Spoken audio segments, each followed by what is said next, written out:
Welcome to By the Way with Beth and Stacey. I am Beth Cooper. I'm Stacey Earlywine, and it's my favorite time of year, fall. Yes, it is one of, It's it's not not your my favorite, favorite, but but I it's mine. like it a lot. So She's it's got good. Christmas here, fall's about right here. Yeah. Summer.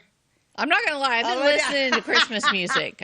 Got my Christmas tunes on. The Dollar General has all kinds of really nice Christmas decorations it's happening. out. I mean, they're out at Walmart too. But something about the Dollar General ones this year, super cute. Really?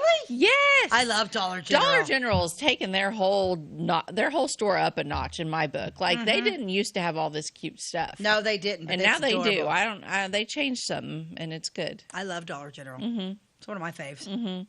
I've Yeah. always loved it. Even back in the old building, I've always loved Dollar General. And I like stop at that Dollar General in Sisney's nice. The one in they're all nice. Louisville's good. And Yeah. Clay City's good. Yeah. You never know what you're going to find, and they're all a little different. Uh-huh.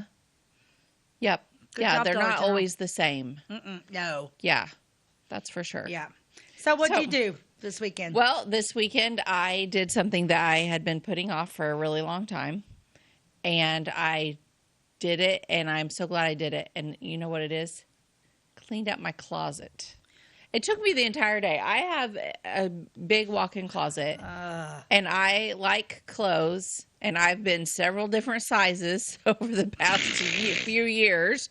And oh my gosh, I went through there, and the whole back of my car is stuff to take to the country closet. Yeah. Because it's something I'm never going to wear again, so might as well get rid of it. I- And they only allow 25 items a day, so I've been every day going and dropping off 25 items, but at least it's in my car, not in my house. So. I'm a purger.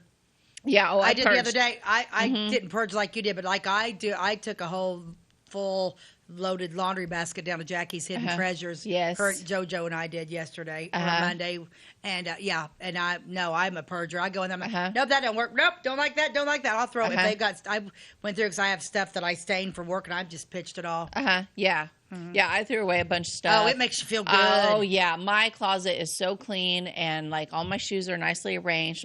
Everything's hanging nicely, and then the other side of the closet's Jason's, and he's not really that messy, but he's like, well, geez, now you're making me look bad. I'm like, yeah, come on, buddy. Like, get it cleaned up. But Now, his isn't near as bad as mine was. Mine was a mess. Did you go into your drawers? I did.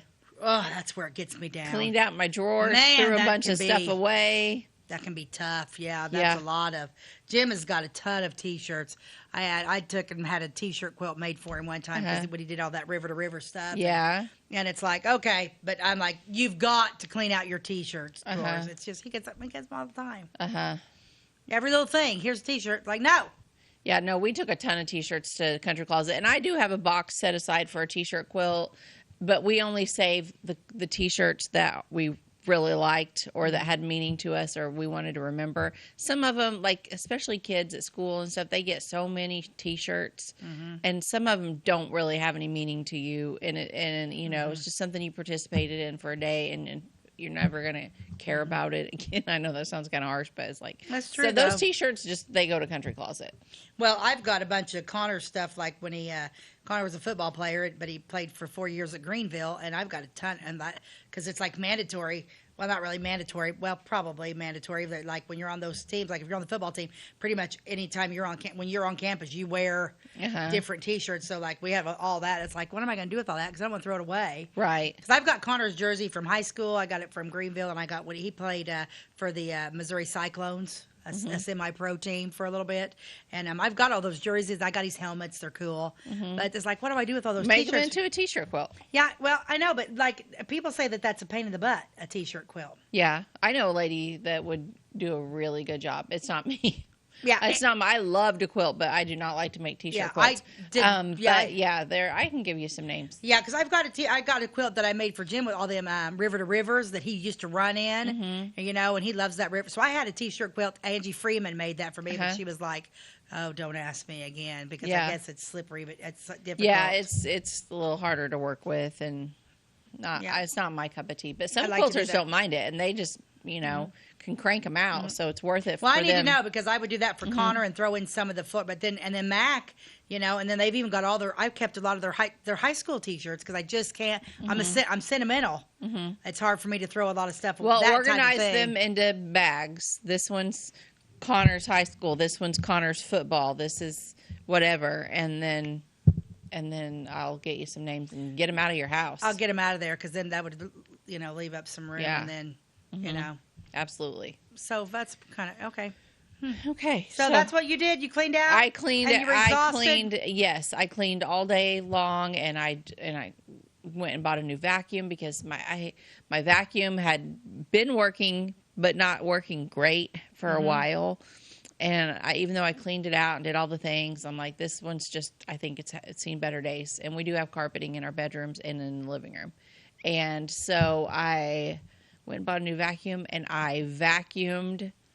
And it was like so disgusting. It was like that sweeper that I had must not have been working well for a while, and I didn't know it. Because when you vacuum it, kind of off the top, it looks like you vacuumed it. Looks like you're good, yeah. But then, like, I ran the new vacuum over what I had just vacuumed with the old vacuum, and it was like, oh my gosh, I got all kinds of stuff. So, do you remember when that rainbow vacuum came out with yes, the water? Some people still use those because they're so good. Yeah, they are good, but gosh darn it, though. It was kind of heavy. It was heavy, and it and it made kind of wet, Yeah. Yeah, and I don't like. Oh, I can't. Yeah, deal because with. then you start thinking about mold and stuff down there. Whenever we had carpet in the house, and I had somebody come and clean, like, oh, it needs to dry. It's like, oh, I can't. And I'm getting rid of the carpet right after Christmas. I'm just, are you? Yeah. Mm-hmm. I don't getting like ready to carpet. get new flooring. I don't like carpet because I don't try.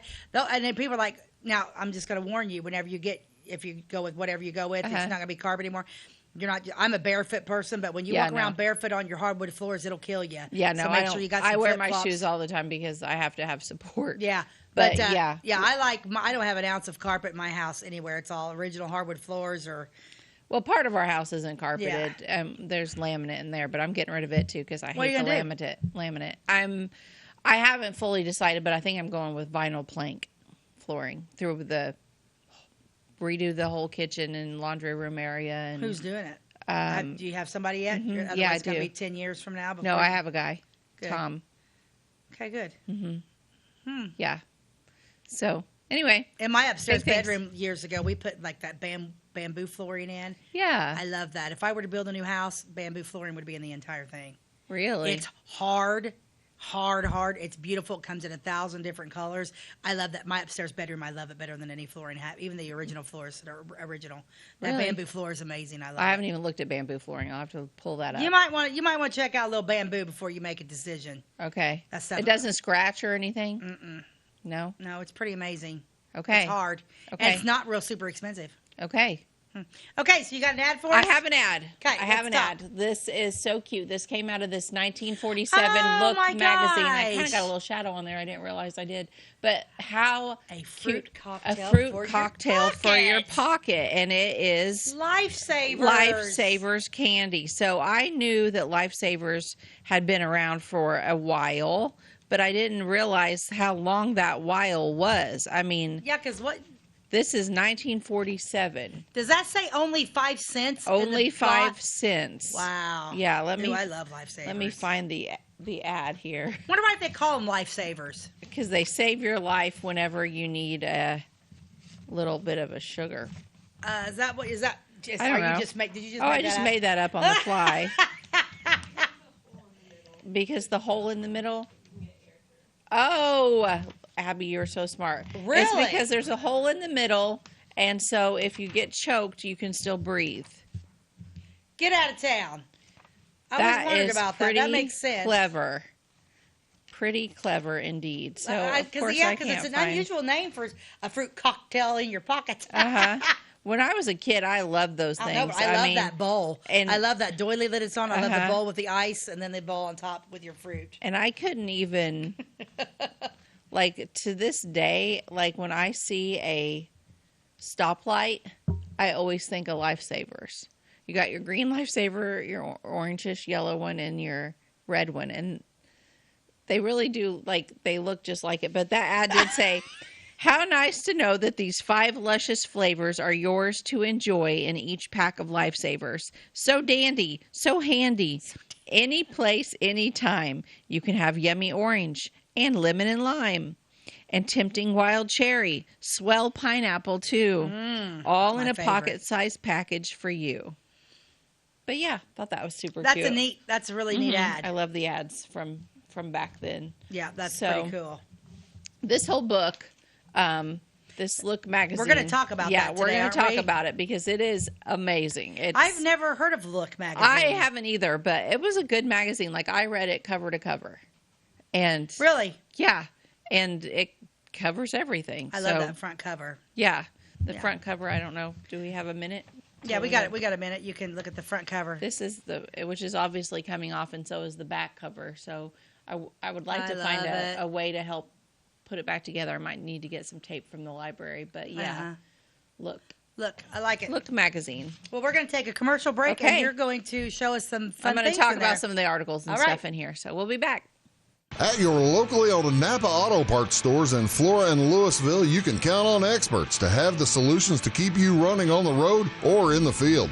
More than just your car, the Napa Auto Parts stores in Flora and Louisville carry a large inventory of Napa products for farms, heavy trucks, and just about everything that moves. Experienced associates understand your needs and are ready to help with the perfect part at a great value. That's Napa Know-How at your locally owned Napa Auto Parts stores in Flora and Louisville.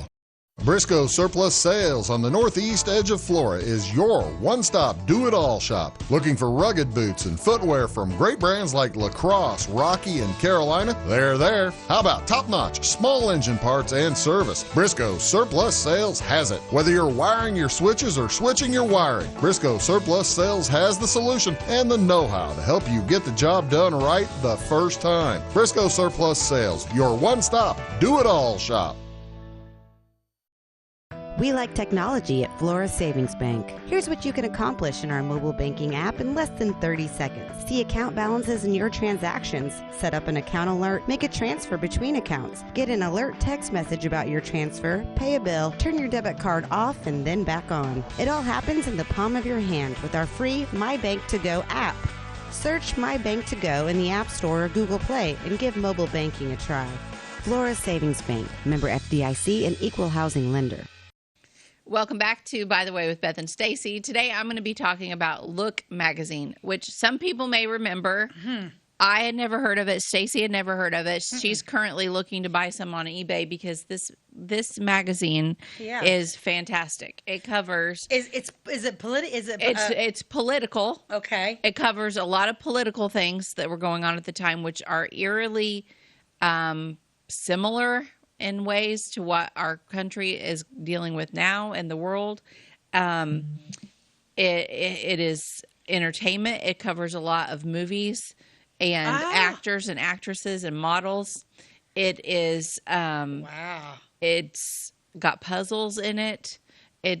I'm telling you, they made it for anyone. So whatever you're into, there's something in here that you may like. If you're not political, you would read the rest of the magazine. If you're political, you would probably pick out those articles. So the ads in it are fantastic, but I'm going to try not to focus on the ads because I'm going to save those for another day. But the first thing that struck me about this magazine in the beginning of it is letters to the editor. Like you would write. Oh, really? Like you would write to the newspaper back in the day, which I don't even know if anyone still does that. No, I don't think but they do you that could anymore. write, like right now, if I were to email the editor of a magazine, People magazine, per se, would they put it in their magazine that I emailed them? No. They probably get so many and they probably don't care. They really don't care what we have to say. So I'm going to read you one of all of the letters to the editor were good because the editor replies. The editor replies. So this is one of them. And it's called Matter of Definition. To the editor, the article Know Your Doctors from Look, September 16th, was received with much enthusiasm by those of our profession. We would like to call your attention an erroneous statement regarding the definition of an optometrist. You state that an optometrist is not a doctor. Since state laws require from 4 to 5 years of college or university training in preparation for a state board examination, which, if passed, licenses the individual to practice as a doctor of optometry in 46 states and the District of Columbia, your statement is somewhat arbitrary and unfair. Signed Leo Manis, OD, Director of Public Health Bureau, Chicago Optometric Society, Chicago, Illinois. So the editor replies, and he says, Look should have said an optometrist was an OD, but not an MD. So he's still denied it's a medical okay, fine, you're an optometric doctor, but you're not going to get the MD. Like he's pretty. Wow. He doesn't like to be wrong. I can tell that. This one was interesting too. It's called Homegrown Remedy. Tell me if you've ever heard of it. That's all he said? Yeah, that's all he said. That's all he said on that. Yeah, nobody gets a long response from him. He's very, but he responds. He responds. But listen to this one. Homegrown Remedy. To the editor. Enjoyed your article, Protect Your Child Against Ringworm, from Look, October 14th.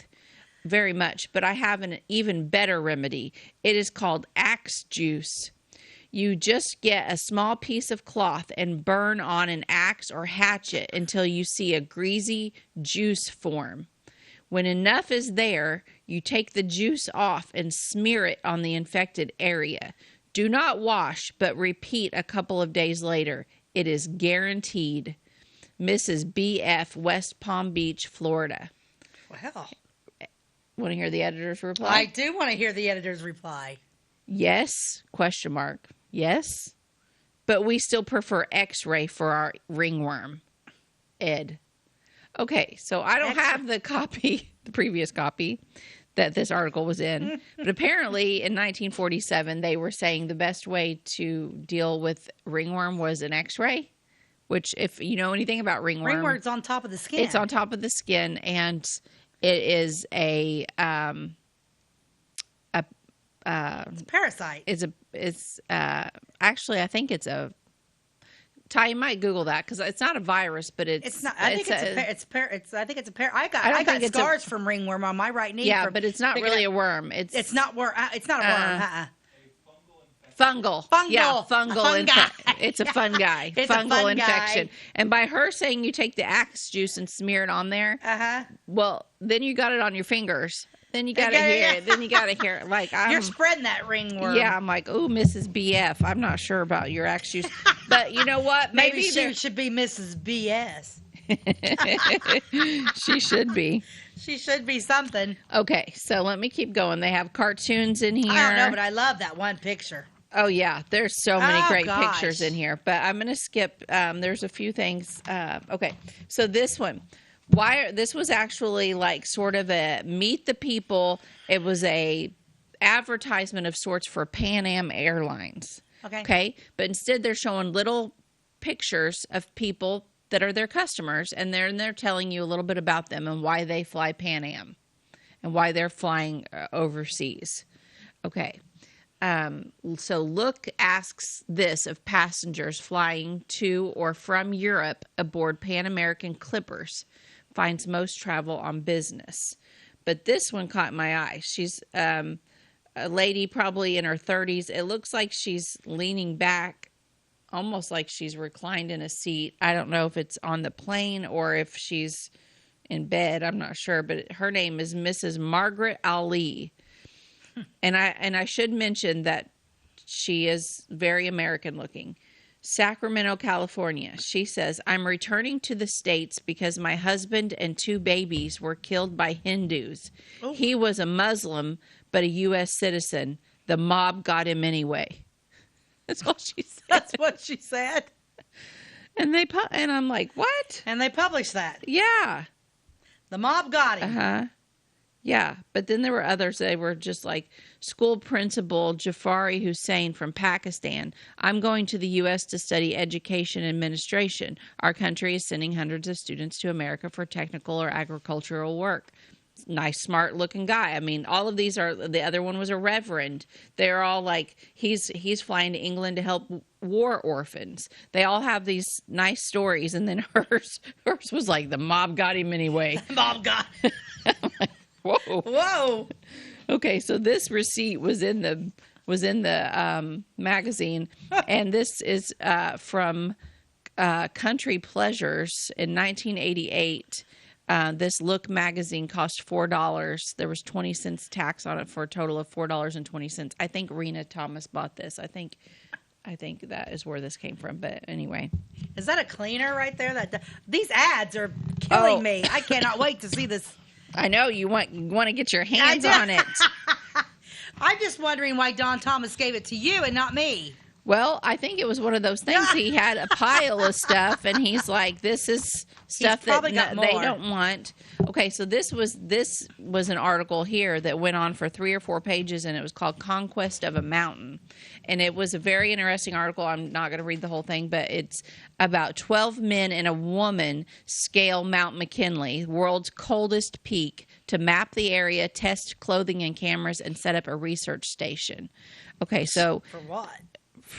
Weather, I don't know. Weather? I don't know. So their crystals in the clouds. Their supplies were parachuted in, and so it was 12 men, and one of them took his wife, and she was the only woman in the party. This is all of these pictures and everything. Went. Oh, I would never went either. But this is the one thing that I took away from the whole article, and it was only woman in party, Barbara Washburn. Thaws snow for water to cook frozen vegetables in pressure cooker. She is wife of leader, first woman to climb McKinley. Okay, so she did all the cooking. Well, what's she? So she did just as much physical labor climbing that dang mountain as those she men. She carried the pot. And then when they got there to wherever they landed each night, she had to do all the cooking. And they were so glad they had her. I bet there they were. With them. And I'm I'd be like, okay, I'll go do your cooking, but I want to be dropped in by helicopter. Yeah, no. And I need a heater in my tent. Nope. She was the exact same treatment as everybody else. See, I don't get mountain climbers. I don't understand that. I don't understand them free climbers. Okay, so you see this. What? You're going to fall. One slip and you're dead. I don't get it. I don't understand. I don't understand physical activity. Mm-hmm. I'm just here to say. Right. So there's lots of different political parts, but it's the political. If people could discuss politics like this now, like they did in this magazine, it's fantastic. They polled their congressmen on different issues that they were having at the day, on taxes, on foreign aid, on demands, on Russia, what they thought about Russia, on labor, and then they pulled a couple of different congressmen out to do a kind of a debate on those subjects, and then they wrote what the American people were thinking about those issues and compared it to what the congressman said. Throw something. I mean, can you throw? Is there anything that just stands out? Because this is 1947. Yes.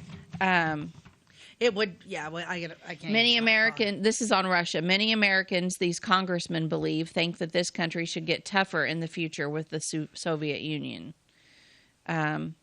What the voters demand most is economy and good management in government.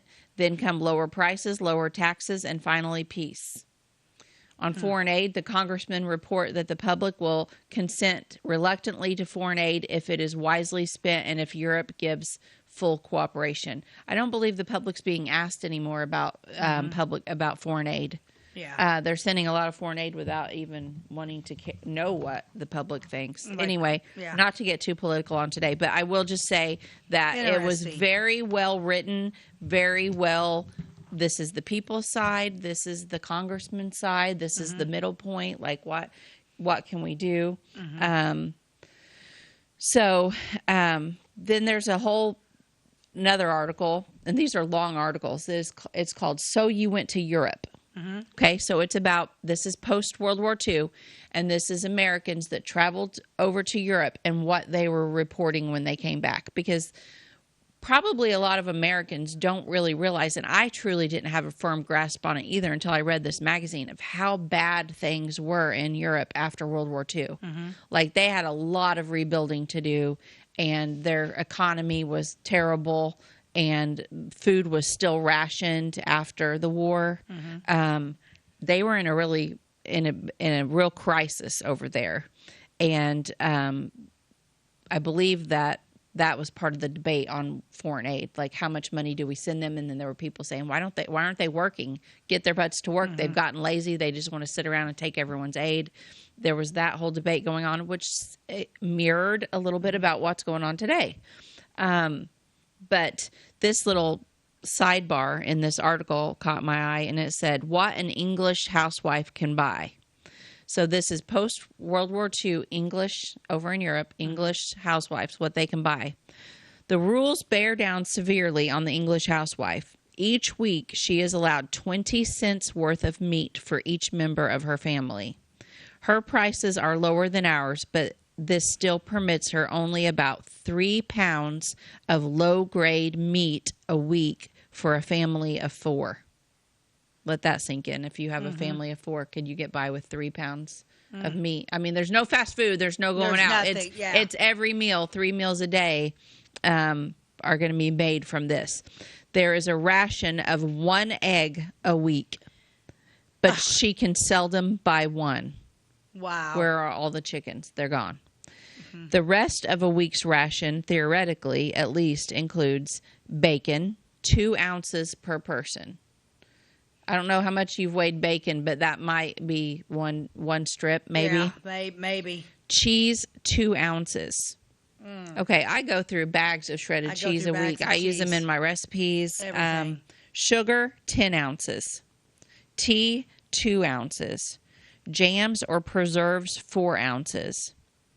Bread, 64 ounces, with more for manual workers or adolescents. So if you had a teenager at home, or you were like a skilled worker who was out there doing manual labor, you got a little bit more bread.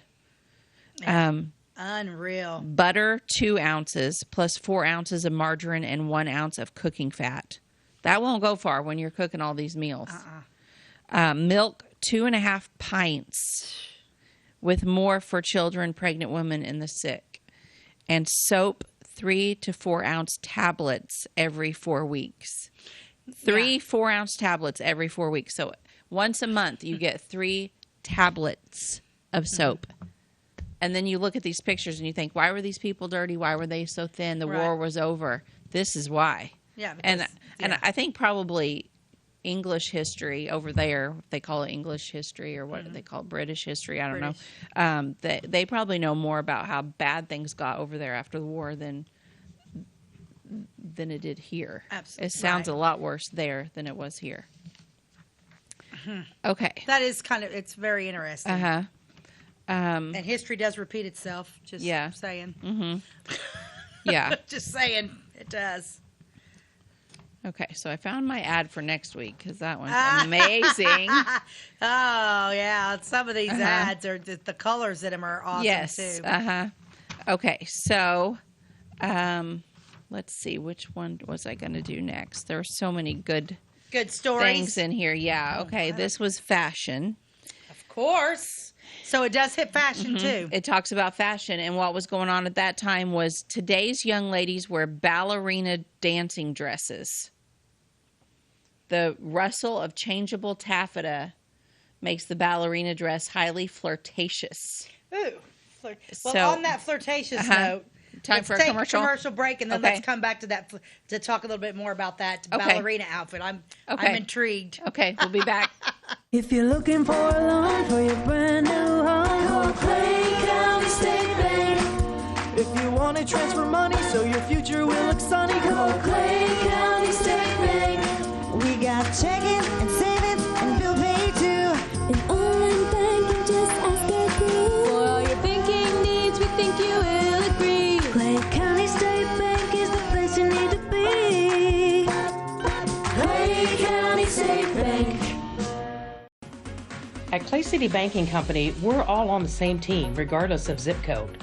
At home, work, school, or across the country, you can be part of our team with our cutting-edge mobile banking products. From your hand, you can check balances, transfer money, make deposits, and pay bills. Looking for a loan? We've got you covered with our mortgage, agriculture, commercial, and consumer loans. Join our team today. Clay City, Flora, Louisville, and Fairfield Banking Companies. We're the hometown banks, member FDIC, and equal housing lender.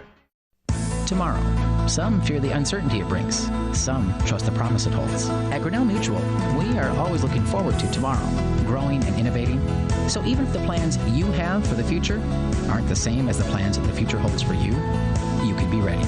Because we'll be ready, like we have been for over 100 years. Trust in that. Trust in tomorrow. Talk to your mutual agent today. Your local agent is on the square. Louisville, Clay County Farmers Mutual Insurance.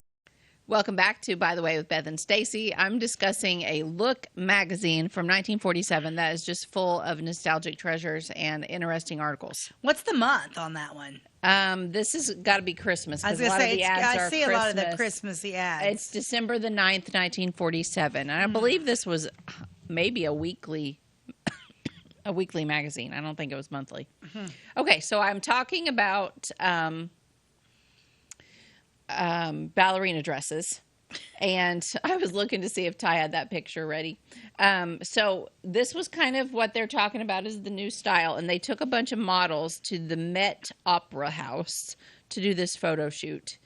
And it says this winter's holiday parties will be graced by dancing dresses with prettiness and ladylike charm reminiscent of another era. To show this quality, Look took a representative group of dresses and 5 young ladies to New York City's Metropolitan Opera House, posed them against the gilt and plush backgrounds of that 19th century building. The dignified decor of the Met, home of golden voices and the diamond horseshoe, lends itself admirably to dresses which are pretty, well-mannered, and very ladylike in fabric, cut, and total effect. Okay, Ty, let's see this. I sent Ty one of them just because this is for a demure young lady. Now, demure is a word that is like a little bit popular right now because of a TikTok video that went around, and so many people did not know what demure meant, and it blew my mind because I thought it was just, I knew what it meant. I figured everybody did. A prim and pretty dress. It's a Shea Armstrong design of pink featheroy. And it has a quilted top. It's cute. I wonder what color it is. I don't know, but see, that's the thing. They took them to the Met against all that gilt and gold and these beautiful dresses, but everything's in black and white.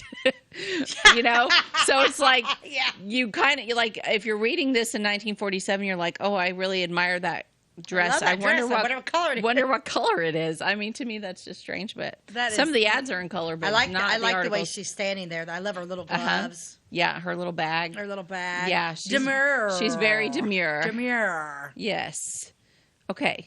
Prim and proper. All right, so moving on.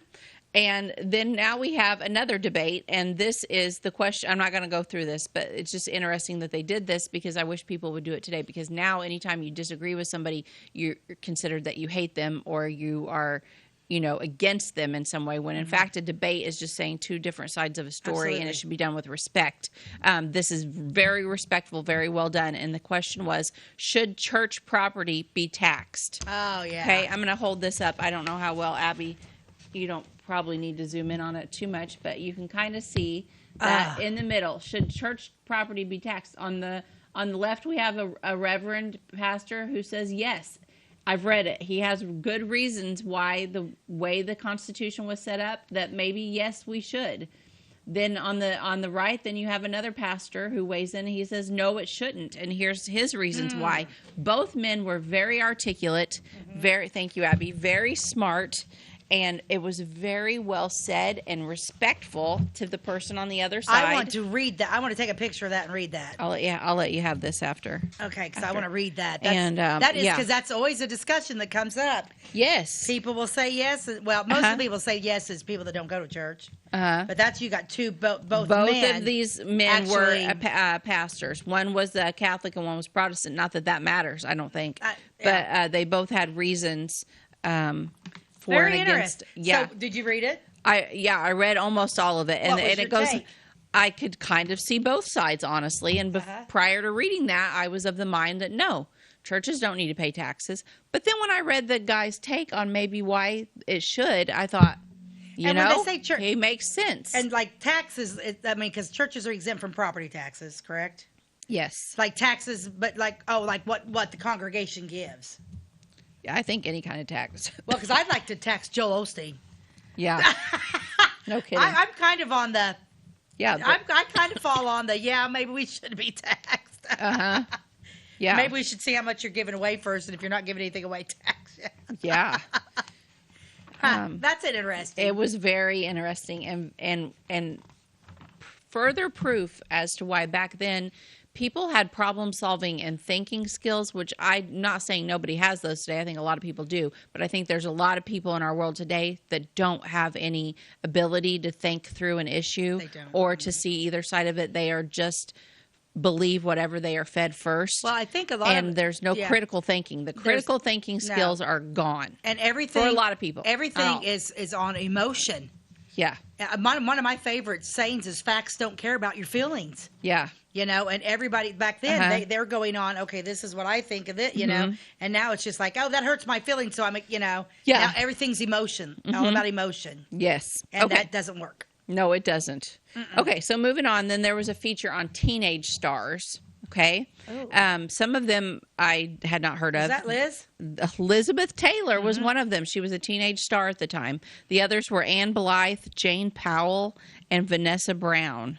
Okay. So then it goes on to do like a full page on each girl. Oh my gosh. And it talks about what they're like.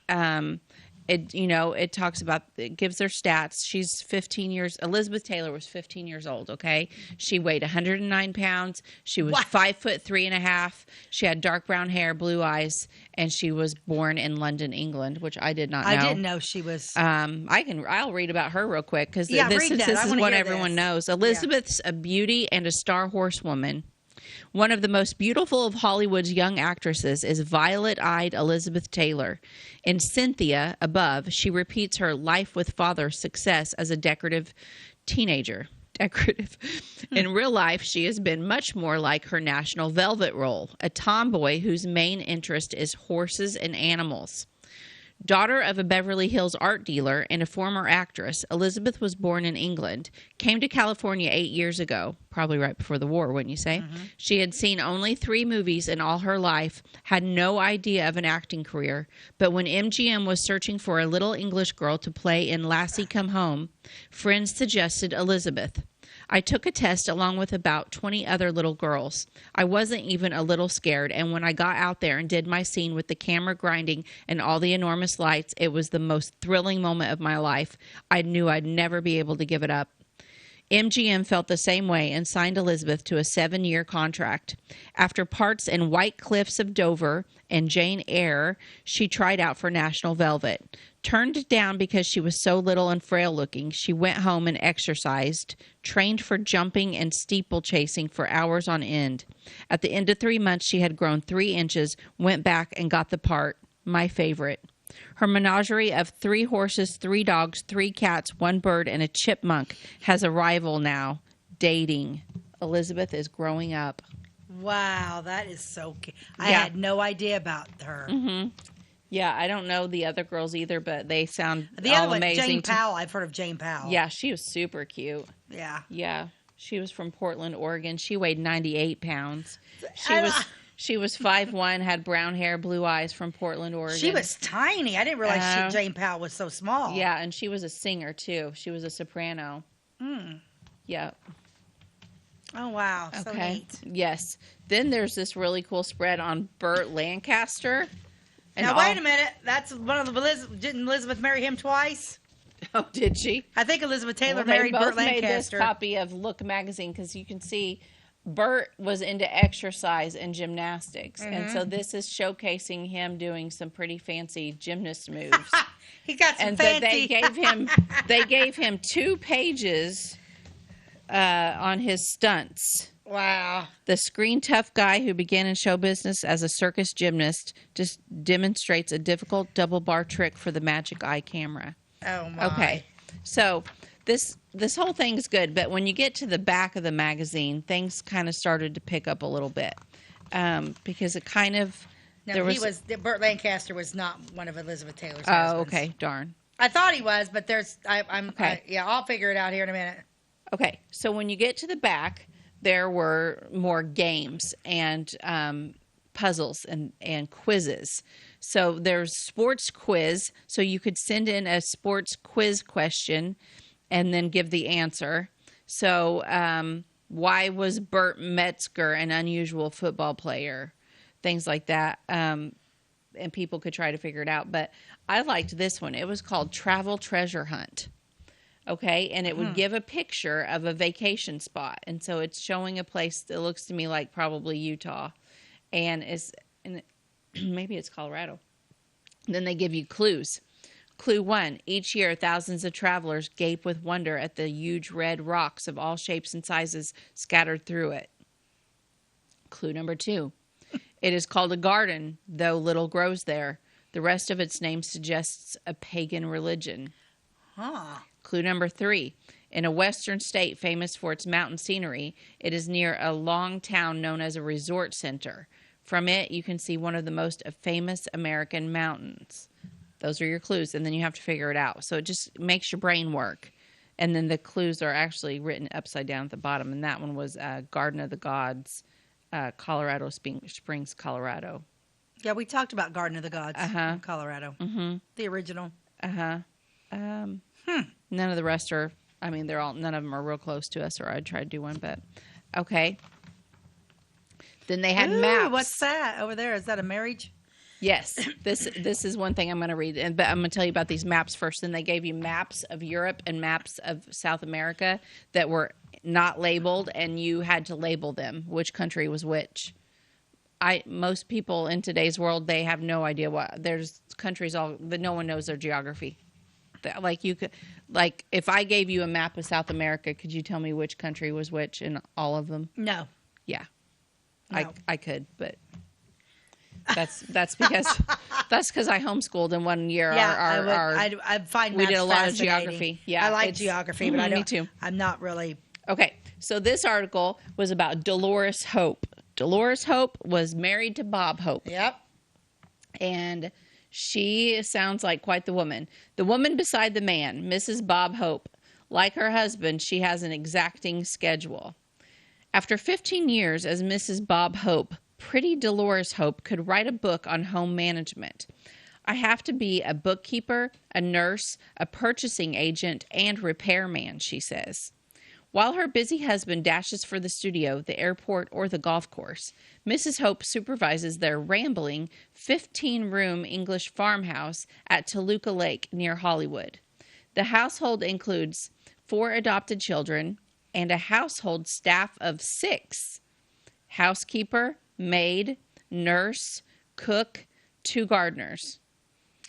Wouldn't that be nice? Oh, that would be so So nice. I kind of started feeling bad for her in the beginning when she said she had to be the bookkeeper, the nurse, the purchasing agent, and the repairman. I felt a little bad for her. Like, man, he leaves her at home while he goes to the golf course. Yeah. And she just doing all this. And then I get a little further, and I'm like, with her household of 6 with her employees. I think she's okay. Okay. And when Hope, like all husbands, complains about household bills, Mrs. Hope simply sends him a list of her duties and convinces him that she is underpaid. Busy Mrs. Hope also carries on a heavy social welfare program. She is active on the California State Board of the AWVS in several hospitals and Catholic charities. Her outside activities are so complex that she has her own private telephone line. This also comes in handy for household discussions with her husband. Bob loves the telephone. I talk over more things with him by phone than in person.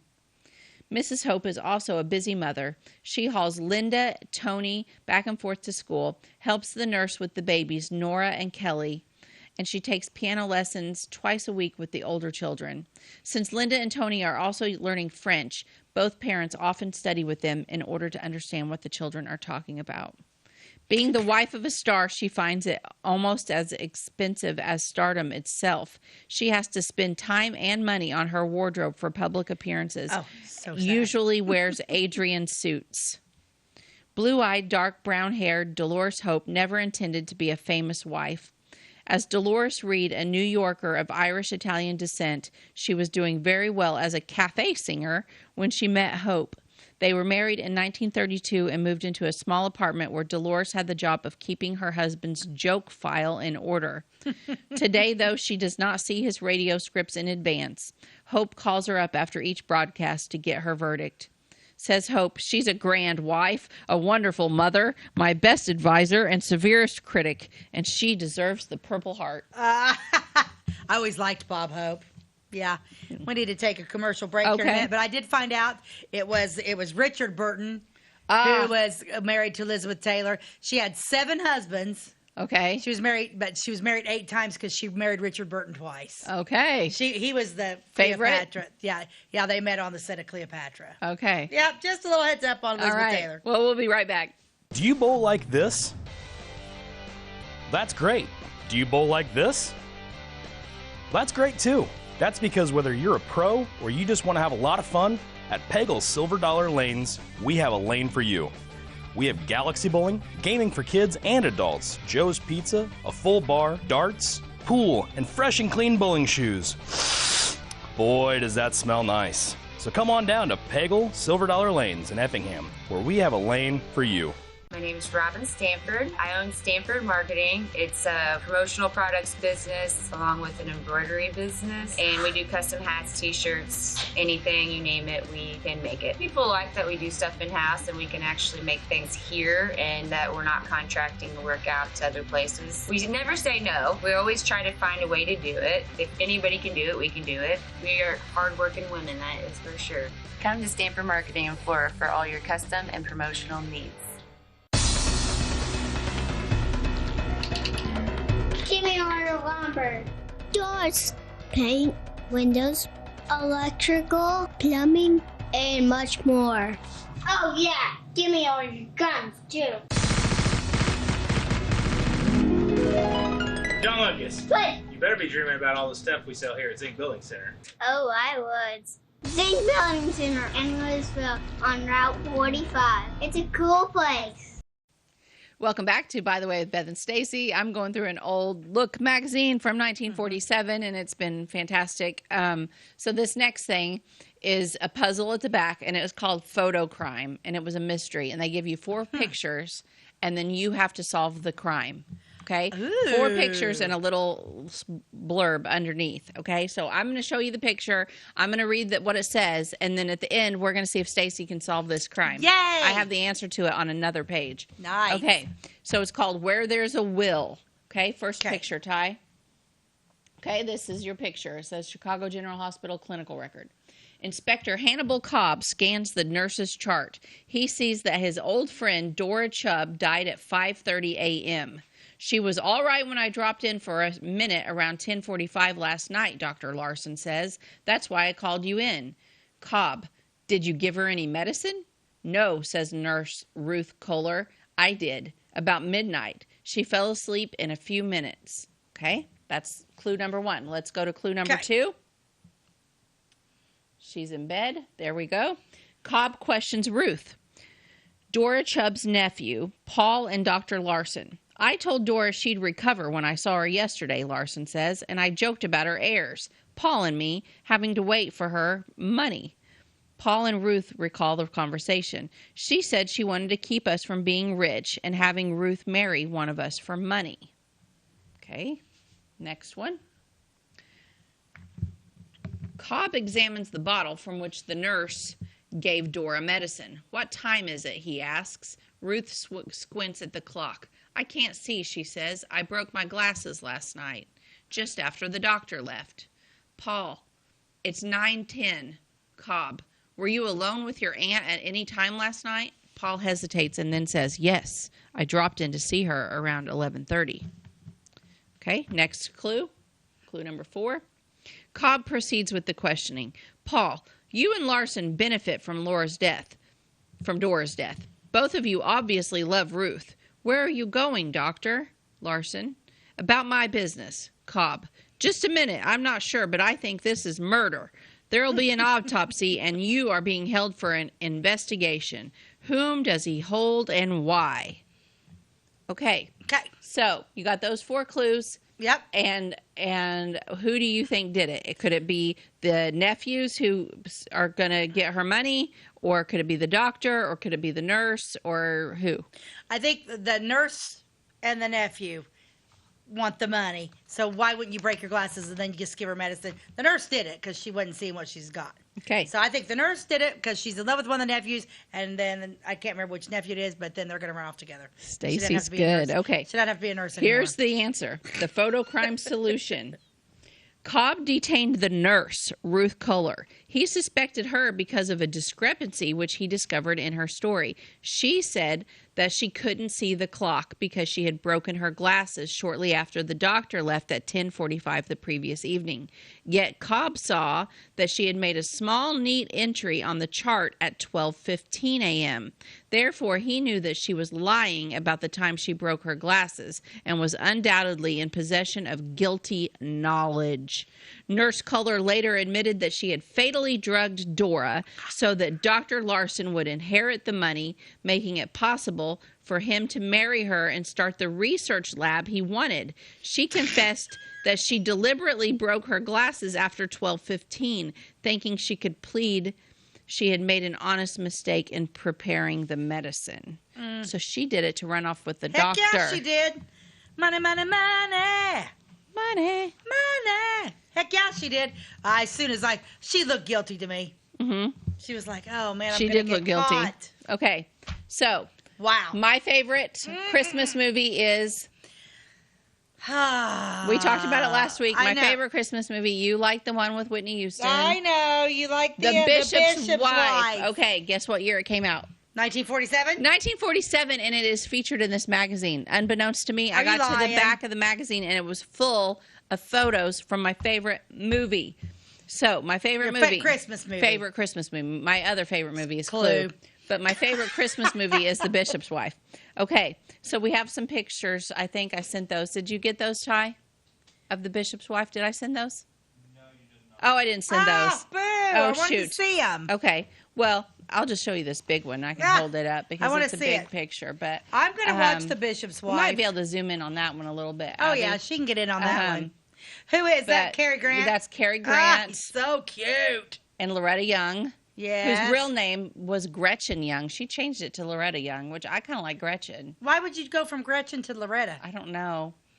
And then that is, the man in the middle is Nevin, what's his name? David Niven. I always want to say Nevin. David Niven. Who originally was going to play Cary Grant's part, and Cary Grant was going to play his part, but they decided to swap. Oh, I would have swapped. The director swapped them. Well, yeah, Cary Grant's very nice looking. I know, but David Niven wasn't real happy about it. Who was the angel? Cary Grant. Cary Grant was the angel. He's the Denzel. He's my Denzel. So if you haven't seen the Bishop's Wife movie, it is fantastic. It's only been remade twice, right? The Bishop's Wife and then the Preacher's Wife. Yes. I like Preacher. Yes, and so it was actually adapted from a 1928 novel by Robert Nathan that I didn't even know about. Question. What? Yes. Does Bishop's Wife have all the music that the Preacher's Wife has? No. Then I'm gonna like the Preacher's Wife. Okay. But I'm gonna watch it. You do you, boo. I'm gonna watch it. I'm gonna do me. My favorite I love Christmas movie. It's a Wonderful Life. Yes, I do love It's a Wonderful Life. I love It's a Wonderful Life. I love that black and white. Yes, and you know what? Last year I accidentally started it. I just was streaming it, and I was like, play this, and it played, and it was in color. It's not the same. I had turned off. I restarted it in black and white. I'm like, I can't do it. No. I can't watch it in color. It's like sacrilegious or something. It is. I can't do it either. Mm-hmm. Yes. So anyway, this was a real treat for me. This whole magazine was a treat, but then to get to the back and find all of these like still photographs from my movie. And it's my movie. It's not yours. I own it. It's my movie. This book made me really happy. Honestly, I could read more. Like I could. Well, we're going to use some of the ads, right? Oh yeah. Yeah. Well, and then I would briefly want to mention this. At the very last, they saved the weirdest for the last, maybe, but it was Toward a Saner Sex Life. So they really do cover everything in there. And this was an article. I read the article. It was about How funny. He was from Indianapolis. He was a college professor who decided that men didn't know enough about the subject. And so he spent years surveying other men and women about their lives. I think he was a perv. Could be. Many people accused him of that. Many people. No, I'm going to study this. So. But he wrote a book, and it was published, and it was like the authority on such things for the longest time. How funny is that? Yeah. And this originally went to a Mr. W.W. Perry from Hazel, Kentucky. He had a subscription. So he received this in the mail. Still has his label. I love that. I like everything about that. I like everything about it too, but you guys are going to see more of it because we will pull some of the ads from this for future episodes and when we do. On Amazon, I just ordered. I ordered 2 Look magazines. Okay, good. So I got 2 coming, but they're from the '60s, so that's going to be interesting to see the change. Yeah, I'm going to take How this long to the did that library magazine? and see When if did they it can help go me. out of? I don't know. I don't know the life of it at all. I don't really remember seeing it. I've never heard of it. In the 80s, like the stores that my mom and dad helped run in the 80s had big magazine stands, so I would spend a lot of time in front of the magazines. I never remember seeing Look. So I've never yeah, heard of it.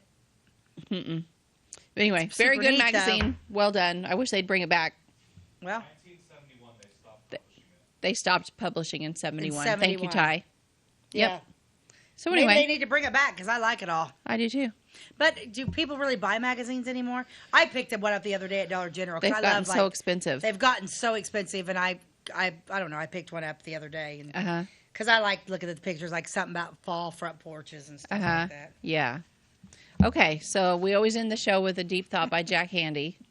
What do you have for us today? Well, this one's slightly interesting. Okay. You're all gonna love this. Okay. You know, something that would really make me applaud? A guy gets stuck in quicksand, then sinks, then suddenly comes shooting out, riding on water skis. How do they do that? I would applaud too. Bravo, bravo.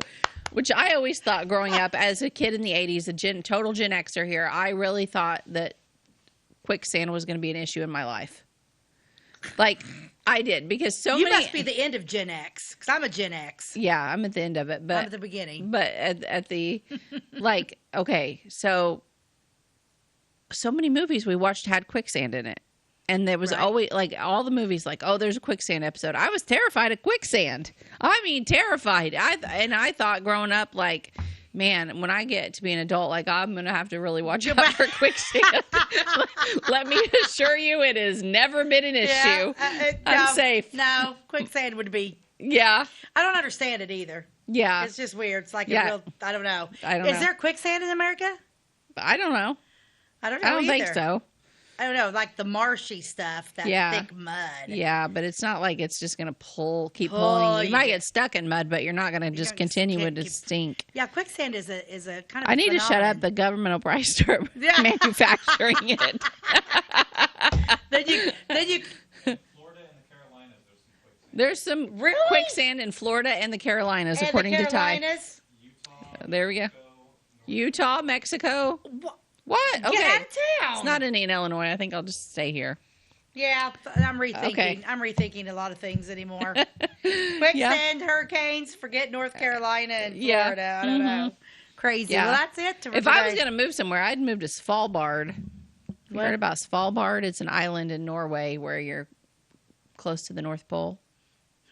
I could totally live there. There's 2 places that I would move to: Kilkenny, Ireland, or Isla Mujeres, Mexico. Okay. I'd probably pick Mexico because it's hot. Because I do like the hot. But those 2, that if I could move anywhere, those would be the 2 places. Okay, you'd be in Mexico. I'd be at the North Pole. That's right. I am not going to the North Pole. We're out of time. We'll catch you guys later. Bye-bye. God bless you and have a great day.